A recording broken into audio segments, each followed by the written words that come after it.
Today's Morning Minute, Kingdom of God Living with the Royal Robe. We read in Colossians chapter 3 verses 12 to 14 in the Passion Translation. You are always and dearly loved by God.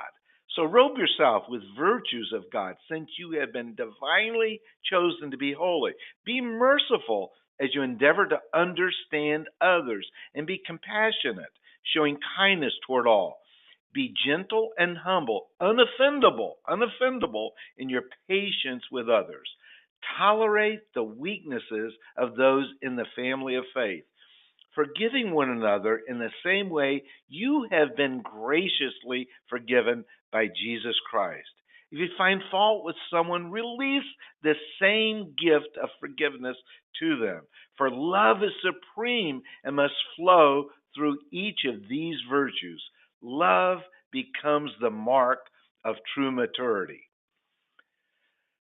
Put on the new royal robe as a child of God, as a citizen in the kingdom of God.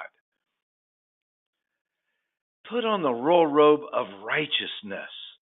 Put on the royal robe which allows you to sit at the right hand of God in Christ Jesus. Put on the royal robe as a dearly loved child of God, King of kings in the kingdom of God.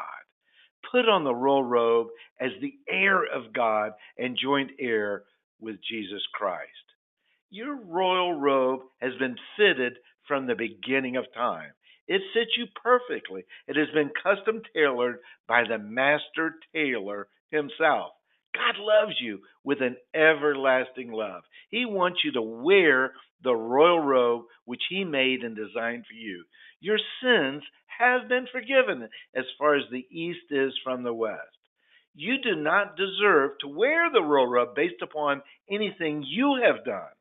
It is what Christ Jesus did for you on the cross. Your righteousness on your own is like filthy rags. You are now made holy and righteous because of what Jesus Christ did for all mankind. Jesus Christ has forgiven you from all your sin and heals all disease. There's not one sin of which he has not forgiven you. His blood was shed for the forgiveness of sin.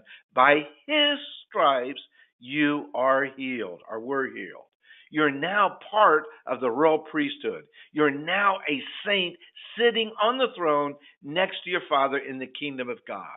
You're his son or daughter. He calls you his friend. You have total confidence and freedom to approach God because of what Jesus Christ did. Amen and amen.